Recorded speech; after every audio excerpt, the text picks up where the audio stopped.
Այսօր հունիսի 1-ն է, սիրելի հեռուստադիտողներ, երեխաների պաշտպանության օրը, եւ մենք հենց այսօր չէինք կարող չխոսել երեխաների իրավունքներից։ Անկախ նրանից, դա փոքրիկ խնդիրներ են, թե գլոբալ հարցեր։ Ես վստահ եմ, որ ոչ բոլորը գիտեն, օրինակ երեխայի պաշտպանության մեջ պարտադիր պետք է լինի ծնողի հեռախոսահամարը։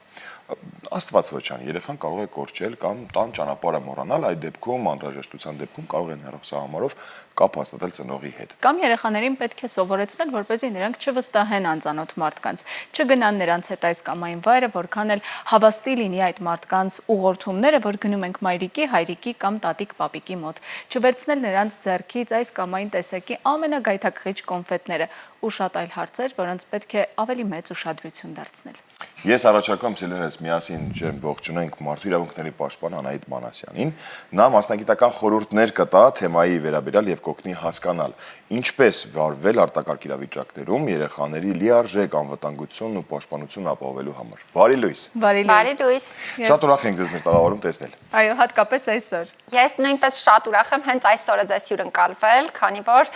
սա ոչ միայն երեխաների, այլ բոլորիս համար կարևոր տոն է։ Դե եկեք շնորհավոր ենք։ Շնորհավորում ենք։ Շնորհավորում ենք բոլորիս ընդ։ Այո, իսկապես շնորհավորում ենք բոլորիս եւ այսօրը հատկապես պետք է ավելի մեծ ուշադրություն դարձնենք եւ այսօրվանից սկսած ուշադրություն դարձնենք բոլոր այն խնդիրներին,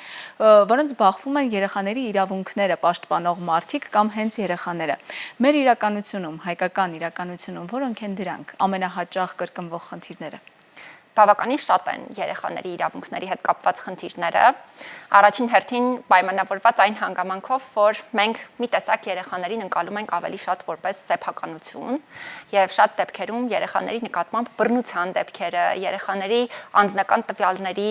պաշտպանության ոլորտում առաջ եկող խնդիրները ընկալում ենք ոչ թե որպես խնդիր, այլ որպես սովորական իրավիճակ, հա, օրինակ ընտանիքում, երբ երեխան ֆիզիկական բռնության է ենթարկվում կամ ոչ ընտանիքից նույնիսկ դուրս օրինակ ուսումնական հաստատությունում կամ որևէ վայրում շատ են ընկալումները, որ դա նորմալ է կամ օրինակ երբ երեխայի անձնական տվյալները, տեսանյութ երեխայի հետ կապված, ֆոտո, որևէ նկար եւ այլն, երեխայի հետ կապված տարածում են առանց նկատի ունենալու, որ օրինակ դա կարող է երեխայի լավագույն շահին կամ որևէ հանգամանքի վնաս պատճառել, սա եւս շատ դեպքերում շատ նորմալ ընկալվող երևույթ է։ Եվ դա է պատճառը, որ առաջին հերթին մենք պետք է նախ ընկալումները փոխենք, բայց նաև նկատի ունենանք, որ սրանք խնդիրներ են եւ բավականին շատ են, կամ օրինակ բուլինգի դեպքերը, կիբերբուլինգի դեպքերը, որ հիմա բավականին հաճախ են հանդիպում, այս ամենը մեր հասարակությունում շատ է տարածված։ Հետաքրքիր է, թե ինչ քայլեր է ձեռնարկում Մարդու իրավունքների պաշտպանի գրասենյակը մեդիատիրույթում երեխաներին, հենց ձեր քիչ առաջ նաև նշած, հնարավոր վտանգներից պաշտպանելու համար։ Դե այնպես չէ, որ մեր հաստատությունը բոլոր հնարավոր լիազորություններ ունի այս ոլորտում, բայց առնվազն ինչ որ գործառույթներ մենք միանշանակ ունենք։ Ես կարծում եմ, որ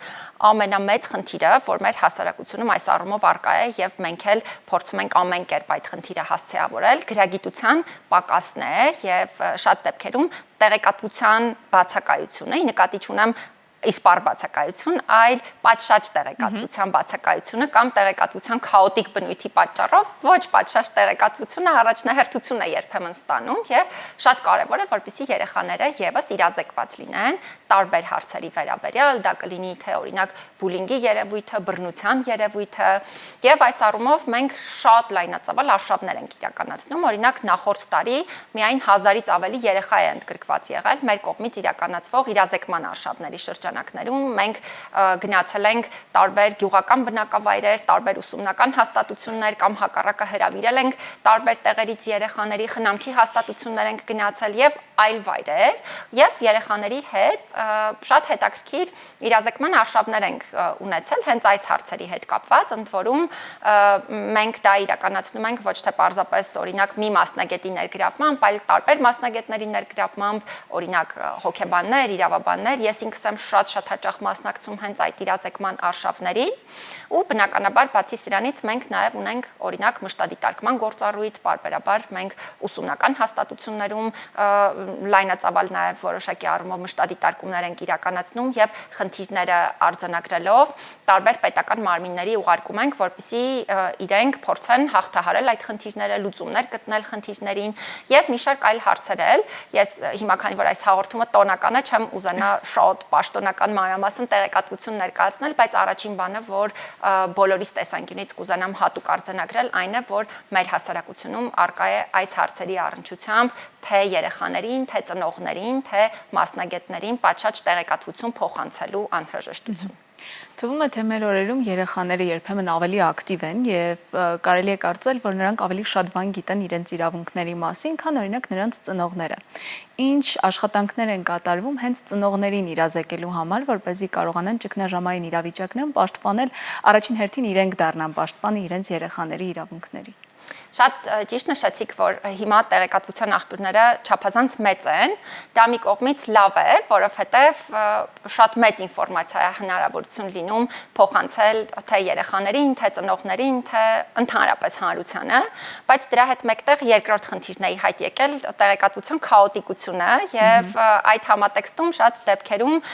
կորում է այն տեղեկատվությունը, որը ճիշտ տեղեկատվությունն է եւ նաեւ մասնագիտորեն ճիշտն է եւ շատ դեպքերում փոխանցվում է տեղեկատվություն, որը ընդհանրապես որևէ ստանդարտների չի համապատասխանում եւ այս տեսանկյունից շատ կարեւոր է, որպեսզի մենք կարողանանք նաեւ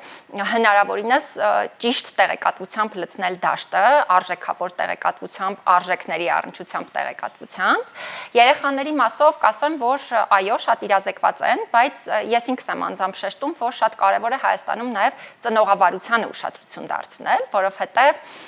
իմ մշտական խոսքերից մեկն է, որ երեխաները մեզ հաճախ չեն լսում, բայց մշտապես ընդօրինակում են եւ հիանալիորեն են ընդօրինակում եւ այդ տեսանկյունից շատ կարեւոր է, որպեսզի թե ծնողները, թե մասնագետները եւս պատշաճ տեղեկատվություն ունենան այս բոլոր հարցերի հետ կապված։ Մենք ինքներս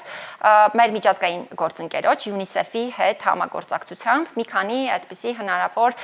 միջոցառումներ իրականացրել ենք նաեւ ծնողների համար, բայց իմ խորին համոզմամբ սա ոչ թե պետք է լինի հատվածական ինչ-որ մի քայլ, այլ կարծում եմ սա պետք է լինի պետական քաղաքականության սկզբունք, այդ թվում ծնողավարության հետ կապված տարբեր հմտություններ փոխանցելու ճիշտ ծրագրեր ունենալու առնչությամբ, որովհետև օրինակ շատ դեպքերում երբ ես ինքս այդպես շատ խոսում եմ երեխաների նկատմամբ սեռական բռնության դեպքերի մասին, երբեմն ծնողները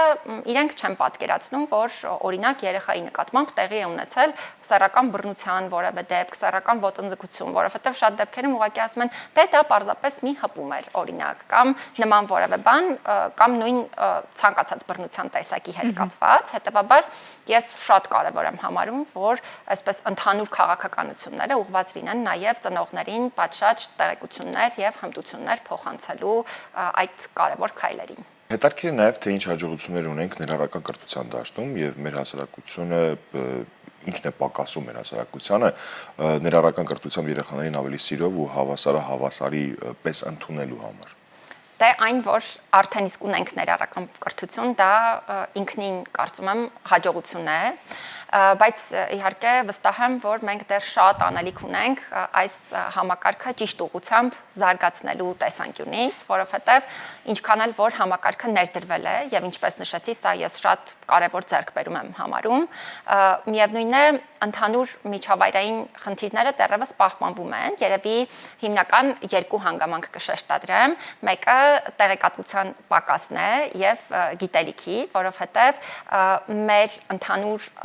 կրթական համակարգը եւ նաեւ դաստիարակությունը սովորաբար հիմնված չի լինում բոլորի առանձնահատկությունները ընդունելու, այդ առանձնահատկությունները հարգելու, իրար այդ առանձնահատկություններով մեկտեղ սիրելու կարեւորության վրա, հակառակ օրինակ շատ դեպքերում որևէ տեսակի առանձնահատկություն կամ տեսողության հետ կապված, հենաշարժական տարբեր հարցերի հետ կապված առանձնահատկությունը, նույնիսկ ամենափոքրը շատ դեպքերում ընկալվում է որպես մարդկանց հասարակությունից առանձնացնելու շատ կարևոր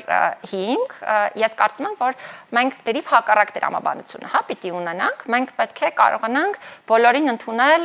իրենց առանձնահատկություններով, որովհետև եկեք ընդունենք, որ մեզանից յուրաքանչյուրն ունի բազմաթիվ առանձնահատկություններ եւ բոլորս ենք իրարից տարբերվում։ Պետք է կարողանանք դա ընդունել, միմյանց սիրել, հարգել այդ առանձնահատկություններով մեկտեղ եւ ունենալ շատ ապրումակցող եւ աջակցող միջավայր, որովհետեւ մենք պետք է կարողանանք նաեւ աջակցել մեկս մյուսին եւ այս տեսանկյունից բացի ընկալումների խնդրից սրա հետ է նաեւ փոխկապակցված հաջորդ խնդիրը, որի մասին կուզենամ խոսել, Մասնագետների պակասը, այսինքն մարդկային ռեսուրսի պակասը, որովհետև այս ընդհանուր ընկալումները կրթության համակարգը հանգեցրել է նաև նրան, որ շատ քիչ մասնագետներ ունենք, ովքեր ոլորտի առնչությամբ ունեն պատշաճ գիտելիքներ, պատշաճ հմտություններ, կարող են ոլորտում աշխատել հենց այն տրամաբանությամբ,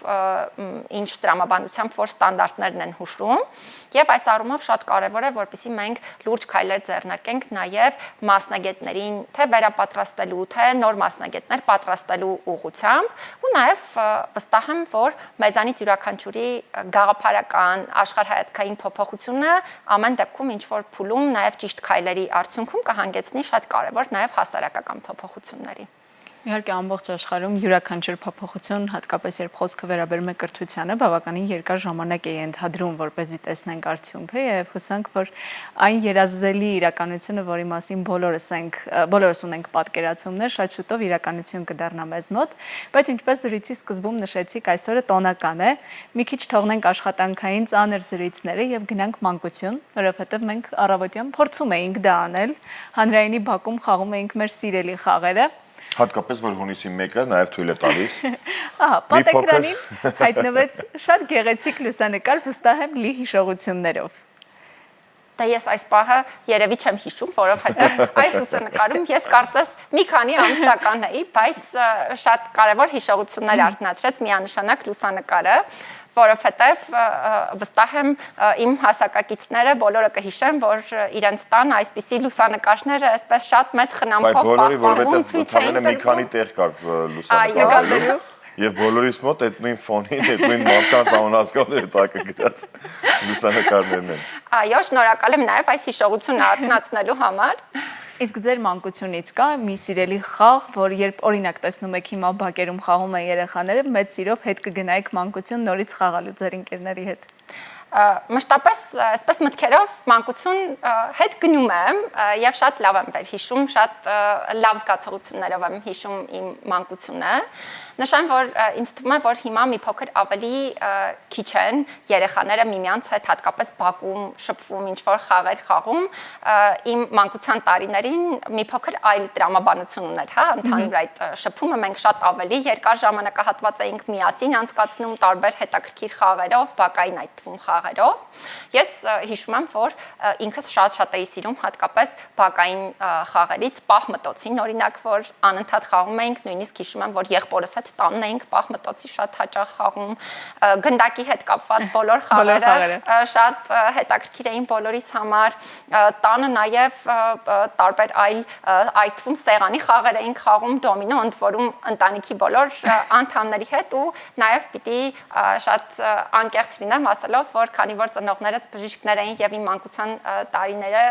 շատ մեծ ժամանակահատված հենց հիվանդանոցում են անցել, եղբորս հետ տանը մենք հաճախ հիվանդանոցային դերային խաղեր էինք խաղում եւ այսպես ինչ որ վիրահատություններ էինք անում միասին տարբեր հագուստներ հագնելով, հետաքրքիր է եղել մանկությունը վստահաբար։ Խաղերով լի է եղել մանկությունը։ Խաղերով լի, հա, վստահաբար։ Այսօր իրականում մենք էլ ենք բոլոր խաղերը խաղացել հանրայինի բակում, գրեթե բոլոր ու դեռ խաղալու ենք։ Սիրով, դե հաշվի առնելով, որ այսօր տոնական օր է, դուք էլ ձեր զբաղվածությունը շատ մեծ լինելու, բայց հոգ չէ, հունիսի 1-ը կարող ենք տեղափոխել հունիսի 2։ Սիրով։ Համեցեք, մենք Եթերից կարող ենք շարունակել։ Փոքր տարիքում եղել է իրավիճակ, երբ լրջորեն մտածել եք, վայ, սես չեղավ, սա լուրջ խախտում է, կոպիտ խախտում է մարդու իրավունքների։ Ինձ հետ կապված։ Հա, ինչ որ մի բան, որ ձեր սրտով չի եղել։ Չգիտեմ իրավունքների հետ կապված է թե ոչ, բայց մի բան, որ մինչև հիմա եմ անկեղծ ասած հիշում եւ միշտ կատակով ծնողներիս հետ կիսվում եմ այդ հարցի հետ կապված 90-ական թվականներին, չգիտեմ, երևի դուք էլ կհիշեք, որ այդ ժամանակահատվածում կաթի փոշիներ կային եւ բոլոր երեխաների համար այդպես կաթի փոշիով ինչ որ տարբեր բաներ էին պատրաստում ու ծնողներս քանի որ շատ այսպես ուշադիր էին սննդի հետ կապված, թույլ չէին տալիս, որպեսզի ես այդպես պատրաստված կաթը խմեմ, ես միշտ պետք է խմեի բնական կաթը ու ես միշտ մտածում էի, որ ինչքան տուժված երեխա եմ ես այդ առումով, թեպետ հիմա շատ ուրախ եմ իհարկե դրա համար եւ շնորհակալ եմ դրա համար, այո։ Իսկ երբևէ եղել է, որ տանը լսեք դու երեխա ես կմեծանաս նոր կարծիքդ կհայտնես։ ոչ, քանի որ չեմ լսել երևի դրա համար էլ մարդու իրավունքների պաշտպան դառնալու հնարավորություն եմ ունեցել, բայց իրականում իմ կարծիքը տանը մշտապես կարևորել են եւ հատկապես աղջիկների պարագայում կարծում եմ շատ կարևոր է, որպեսզի հայրիկը կարևորի, իսկ իմ հայրիկը թե այն ժամանակ, թե հիմա ես մշտապես ունեցել եմ այն զգացողությունը, որ ինձ ոչ միայն շատ սիրում է որպես իր երեխա, այլ նաեւ շատ հարգում է որպես անհատականություն եւ իմ կարծիքը այն ժամանակվանից սկսած մշտապես հաշվի էին առնում ու սա կարծում եմ նաեւ շատ կարևոր է։ Որտեղից են գալիս մասնագիտական կողմնորոշման հիմքերը։